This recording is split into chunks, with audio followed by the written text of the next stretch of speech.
পাঁচ ওয়াক্ত নামাজ পড়ে কপালে তার দাগ, মক্কাতে যাই নামের আগে লাগায় হাজি সাব।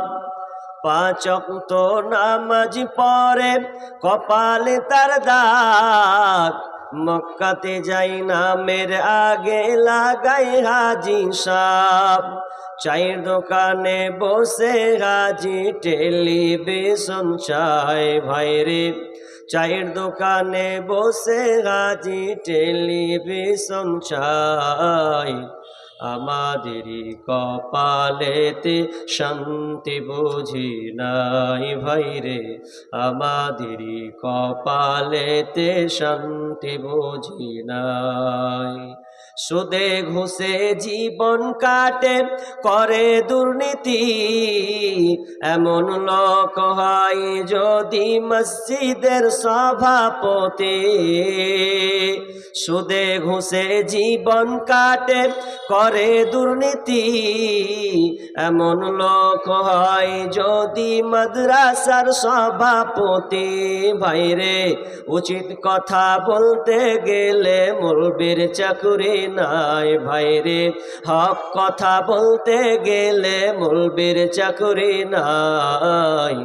আমাদেরই কপালেতে শান্তি বুঝি নাই ভাইরে, আমাদেরই কপালেতে শান্তি বুঝি নাই। সমাজেতে অসঙ্গতি বলবো কত আর, গায়ের জোরে বিচারপতি ঘুষেরই কারবার। সমাজেতে অসঙ্গতি বলবো কত আর, গায়ের জোরে বিচারপতি ঘুষেরই কারবার। ভাইরে টাকার লাগি গরিব দুঃখী বিচার নাহি পায় ভাইরে, টাকার লাগি গরিব দুঃখী বিচার নাহি পায়। আমাদেরই কপালেতে শান্তি বুঝি নাই ভাইরে, আমাদেরই কপালেতে শান্তি বুঝি নাই। বড় ছোট নাই ভেদাভেদ কোথায় মান সম্মান, বাপের সমান মুরব্বিকে করছি অপমান। বড় ছোট নাই ভেদাভেদ কোথায় মান সম্মান, বাপের সমান মুরব্বিকে করছি অপমান। ভাইরে 8 বছরের ছেলে যদি সামনে বেড়ি খায় ভাইরে, 8 বছরের ছেলে যদি ডাইরেক্ট বিড়ি খায়।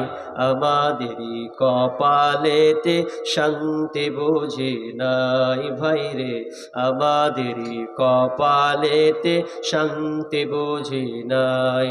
এত দুঃখ রাখবো কোথায় রাখার জায়গা নাই ভাইরে, এত দুঃখ রাখবো কোথায় রাখার জায়গা নাই। আমাদেরই কপালেতে শান্তি বুঝি নাই ভাইরে, আমাদেরই কপালেতে শান্তি বুঝি নাই। সম্মানীয় সুযোগ্য আজকের এই জলসার স্বনামধন্য সভাপতি, মঞ্চে উপবিষ্ট উলামায়ে কেরাম, দূর দূরান্ত থেকে আগত অতিথিবৃন্দ, আমার সম্মুখে বসে থাকা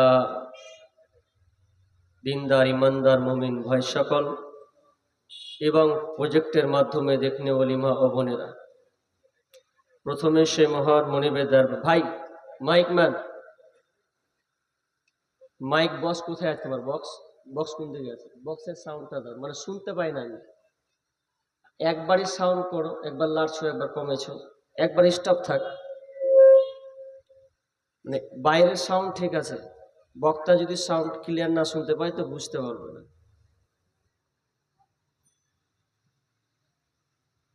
সমস্ত প্রশংসা সে আল্লাহ সুবহানাহু ওয়া তাআলা, যার অশেষ মেহেরবানিতে আমরা আজকে একটি তাবলীগী জলসা অর্থাৎ শুধু ডাইরেক্ট কোরআন এবং হাদিসের আলোচনা শোনার জন্যে, যিনি আমাদের তৌফিক দান করেছেন। এই জন্য আমরা সকলে আল্লাহর প্রশংসা করি, বলি আলহামদুলিল্লাহ। অতঃপর শান্তি বর্ষিত হোক জনাবে মুহাম্মদুর রাসূলুল্লাহ, বলুন সাল্লাল্লাহু আলাইহি ওয়াসাল্লাম। সম্মানিত উপস্থিতি, এটা কোন গ্রাম যেন? দক্ষিণ গাজীনগর, তাই তো? দক্ষিণ গাজীনগর, ধুলিয়ান।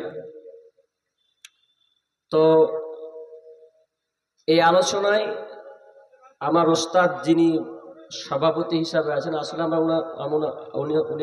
উনার হচ্ছে আমি ছাত্র। তিনার কাছে আমি 2 বছর পড়েছি। ওই লোহরপুর বিভাগ, যেটা 2টা বিভাগ আছে আমাদের, তার মধ্যে ছোট একটা বিভাগ 1 থেকে আপনার এই 4 পর্যন্ত যেটা আছে, নার্সারি থেকে নিয়ে, তো ওই বিল্ডিংয়ে তিনি মানে শিক্ষক হিসাবে আছেন।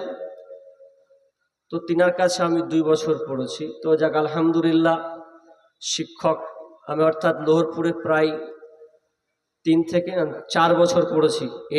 এই মানে এদিকে 2 বছর, আর যেটা দার্স উলা থেকে নিয়ে দাওরা পর্যন্ত ওইখানে আপনার 3 বছর, তাহলে 5 বছর ওইখানে হয়ে যাচ্ছে। এরপর বিক্ষিপ্তভাবে পড়েছি।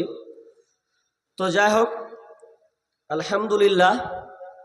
তো আমাকে সময় বেঁধে দিয়েছেন 1 ঘন্টা, তার মানে আমার কাছে আর সময় নাই, খুব কম।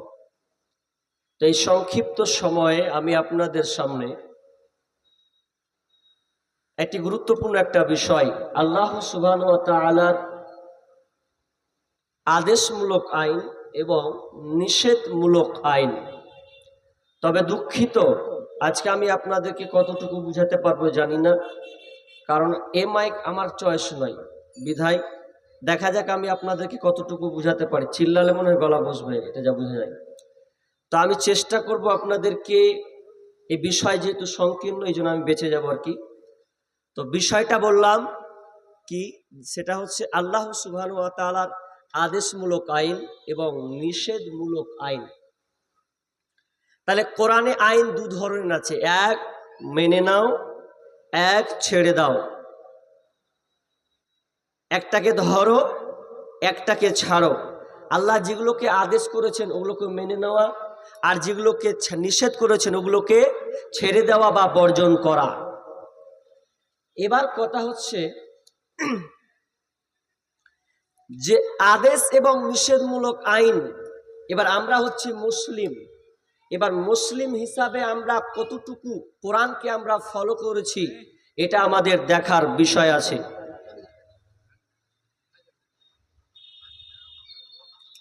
দেখার বিষয়টা হচ্ছে কি, যে আমরা ইসলামকে কতটুকু ফলো করেছি। আপনাকে আমি শুরু থেকে যে আয়াতটা পড়েছি ওটা আপনাকে বুঝাচ্ছি। আল্লাহ সুবহানাহু ওয়া তাআলা বলছেন, ইন্নাল্লাযীনা কাফারু সাওয়াউন আলাইহিম আনযারতাহুম আম লাম তুনজিরহুম লা ইউমিনুন।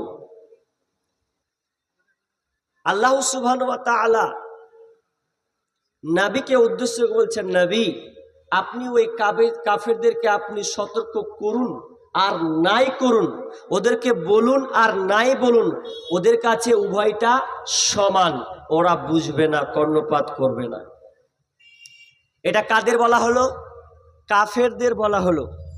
এবার আমি আরেকটা আয়াত পড়েছি, যে আয়াতে আল্লাহ উদাহরণ দিচ্ছেন, বিসমিল্লাহির রহমানির রহিম, وَمَثَلُ الَّذِينَ كَفَرُوا كَمَثَلِ الَّذِي يَنْعِقُ بِمَا لَا يَسْمَعُ إِلَّا دُعَاءً وَنِدَاءً صُمٌّ بُكْمٌ عُمْيٌ فَهُمْ لَا يَعْقِلُونَ।